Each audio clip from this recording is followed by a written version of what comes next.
Hey guys, Frosty Knives here, back with another EU book review. And today we are going to be taking a look at Star Wars The Cestus Deception by Stephen Barnes. Now this book was published in 2004, and it clocks in at 447 pages. It does include the main novel, and my version also includes a short story, also written by Stephen Barnes, called The Hive. This is entirely a Obi Wan Kenobi-centric novel adventure, and it takes place on one planet, and that is on Ord Cestus. And Ord Cestus is known for it has a droid factory, Cestus Cybernetics, and so that's what it's known for. It produces battle droids and security droids for people who contract with them. It is also populated mainly by the Jiting. I'm not sure if I'm pronouncing that right. It's spelled X apostrophe T-I-N-G. They are an insectoid race, so I pronounced it Jiting. It could be Ziting. I'm not sure, but that's how I pronounce it. Being that they mainly produce security droids and battle droids and whatnot, the Republic and Supreme Chancellor Palpatine has discovered that they've recently started making a new kind of battle droid, and they're calling them JK droids. And the JK stands for Jedi Killer. And what they are is they're battle droids fused with or mixed with an organic core. So they're bioorganic droids, and they've taken the battle droids and infused these things called Dashta eels that live on Ord Cestus, and that's sort of their power core. The eels are force sensitive, so therefore the droids are more force sensitive. They act a more like Jedi. They don't think like droids. They can anticipate. They can fight like Jedi. They can sort of rudimentarily use the Force. They're a lot more powerful than the droids that the Jedi have come up against in the past. And Palpatine finds out that Cestus is going to sell those droids to Count Dooku and the Confederacy, and they don't want that. So Palpatine sends Obi Wan and Kit Fisto to Ord Cestus to try to see if they can prevent them from selling the droids to Dooku. And there's two routes that they can go about doing this. So the first route is the diplomatic route. So Obi-Wan, for the first half of the book, he tries the diplomatic route. He brings a lawyer with him. They call them barristers in the book, but they're essentially lawyers. It's a snail creature. It's kind of cool. His name's Doyle Snoib, and he's like a snail. So that was an interesting character. And so he goes and he meets with the regent, Gamai Duras. She's the regent of Ord Cestus. She's basically a token leader, because Ord Cestus is really ruled by the five families. They just sort of put Duras in power as a spokesperson. So he tries the diplomatic route, tries to get them to come to the bargaining table, tries to reason with them. That's about the first half of the book. And that fails. And so while he's doing the diplomatic route, Kit Fisto is off on his own sort of little mission. And he found a sort of insurgency group called Desert Wind. And he's trying to recruit them, and he's trying to bring more people, and he's got the clones involved, and trying to build up Desert Wind, because if the diplomatic side fails, they're going to try the insurgency route. They're going to start doing attacks on power plants and factories, and they're going to start blowing things up to try to force them to stop working or wanting to work with Dooku.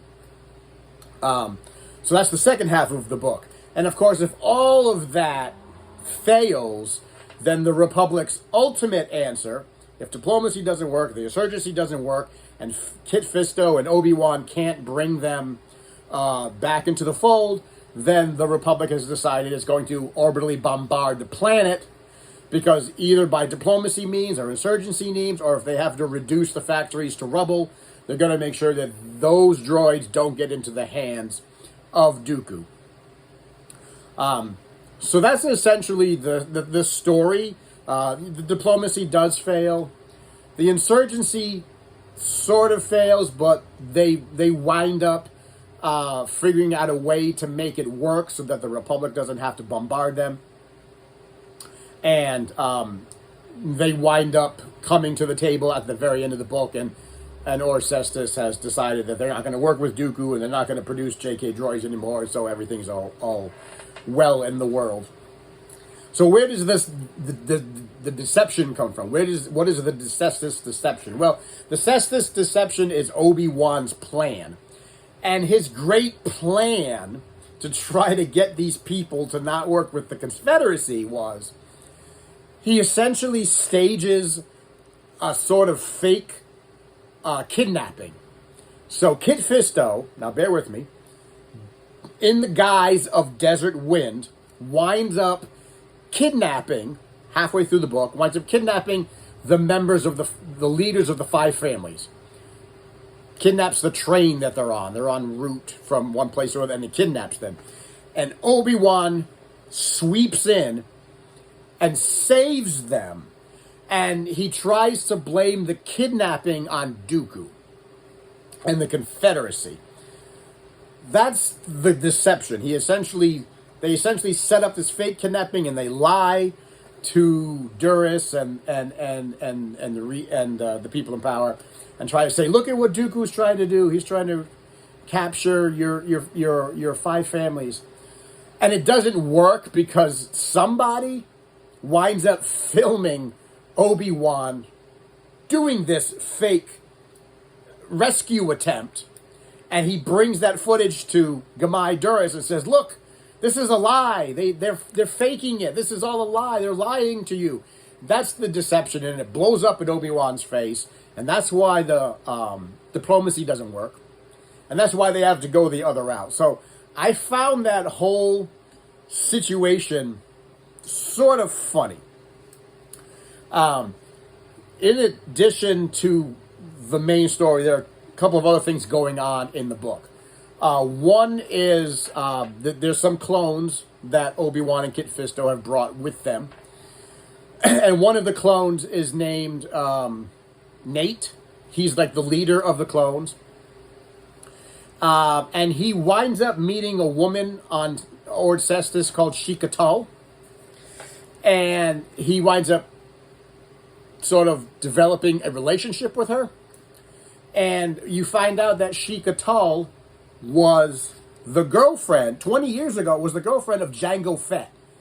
20 years ago. And of course, Jango Fett and her never became a pair, and he leaves, and she sort of pines for her lost love. And then she meets Nate, and of course, all of the clones look like Jango. So when she meets Nate and sees him with his helmet off, she sees Jango, and that sort of stirs up all these emotions in her. And they sort of begin a relationship. And this is where Stephen Barnes explores the relationship, sort of the love angle between a clone trooper, between Nate and Sheikah. And I have to say that unlike Karen Travis's relationship angle with Darman and the Jedi that I already forgot her name in the Republic Commando novels, that just felt sort of forced and not really well fleshed out.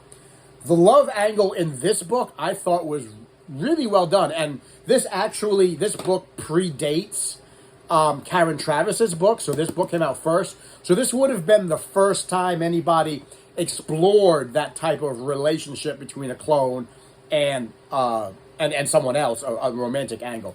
And I thought it was done really well. I actually really, really enjoyed it. She and him explore he explores what it means to be a clone, and what it means to be in love, and what it means to have a family, and she's wrestling with all these feelings. Is she really in love with him, for him, or is she in love with him because he looks like Jango Fett, and that sort of pulls her heartstrings.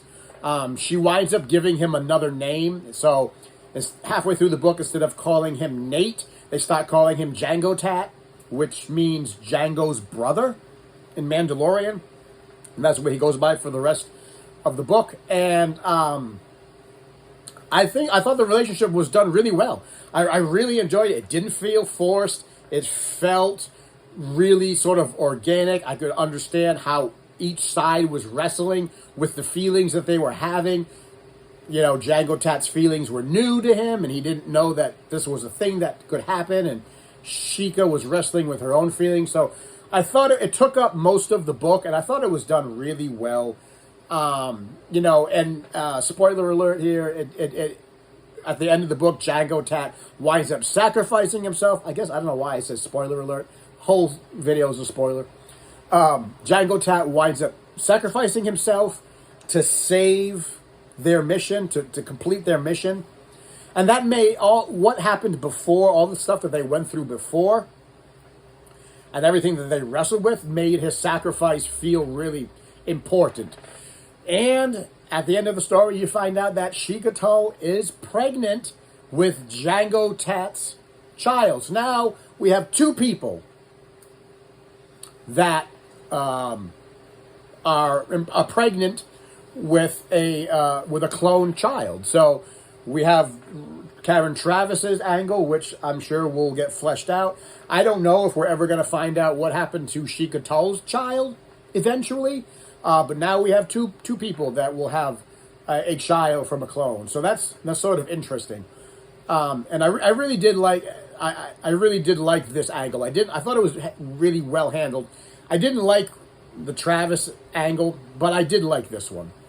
And the other thing that was in this book was Ventress. So unlike what it depicts on the cover, Dooku's not in the book. But Ventress is. Dooku sends Asajj Ventress to Ord Cestus to make sure that his plan works itself out, and he wants to capture Obi Wan. However, Asajj Ventress wants to kill Obi Wan. Now, remember we met Asajj Ventress in the 2 graphic novels that we read at the beginning of the Clone Wars. That's where we first met Asajj, and that's where she started fighting with Obi-Wan. There were more fights between Ventress and Obi-Wan, I believe, in the comics that I didn't read, and in the television show that I didn't watch. But here she is again, back in the books. She really wants to kill Obi-Wan. She really hates Obi-Wan. She wants his head on a platter.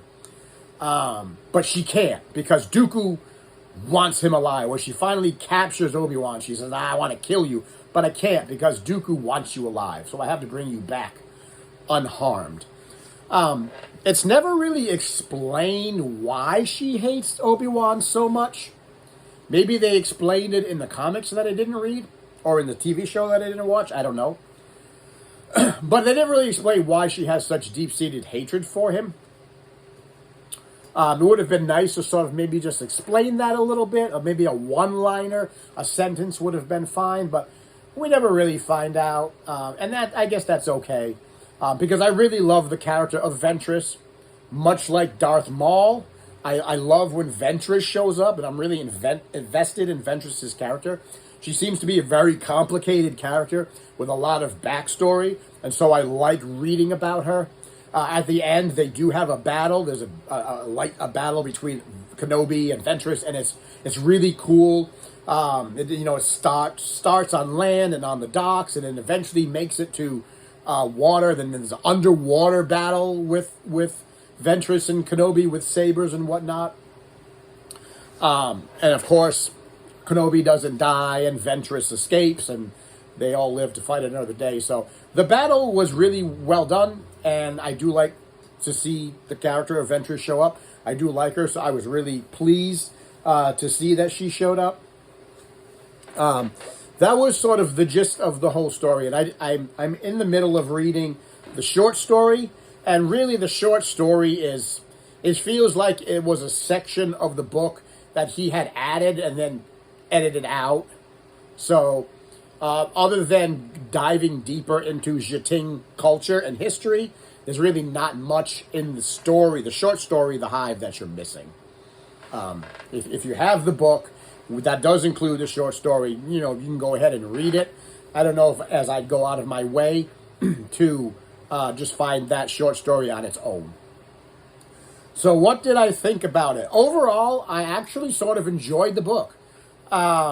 It did feel, in some parts, a little bit long, but I did enjoy it. I enjoyed that this is an Obi Wan centric novel. We get to see more about Obi Wan. We get to see a little bit more of Kit Fisto. Not as much as I would have liked. They don't dive too deep into Fisto's backstory or his character. All we really know is that he's a Nautolan. He uses Form 1. And we know that a little bit about his home planet, but they don't go too far into Fisto's backstory. I maybe would have liked to see that fleshed out a little bit more. Some of the choices that were made in the book, you could tell that Obi Wan was really wrestling with it. He's not a diplomat, so he wrestles with being a diplomat.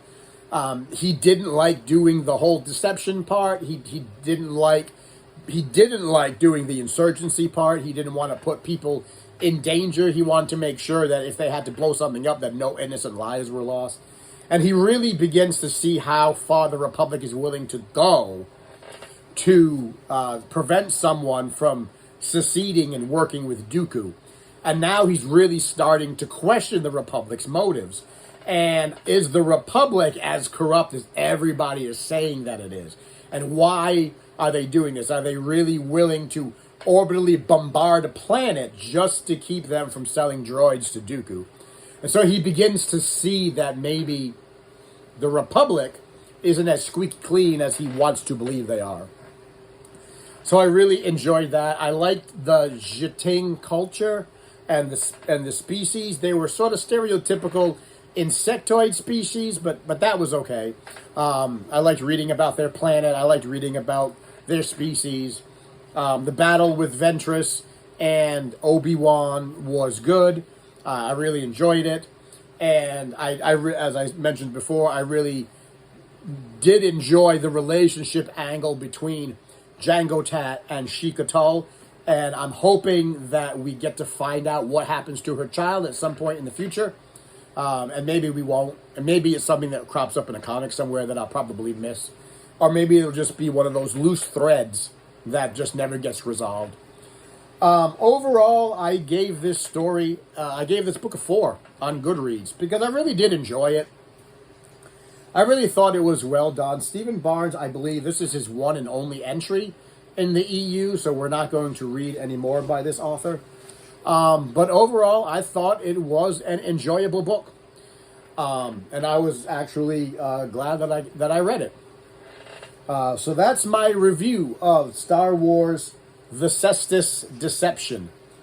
And the next book that we're going to be reading in our expanded universe journey is going to be Jedi Trial, which is going to be the Anakin-centric Clone Wars novel. So, no Anakin in this book. He shows up very, very briefly, just for Obi Wan to say, "Hey, I got to go do something, so go talk to the Jedi, and maybe they'll have something for you." And so, in the next book, we're going to have an Anakin-centric novel with no Obi Wan.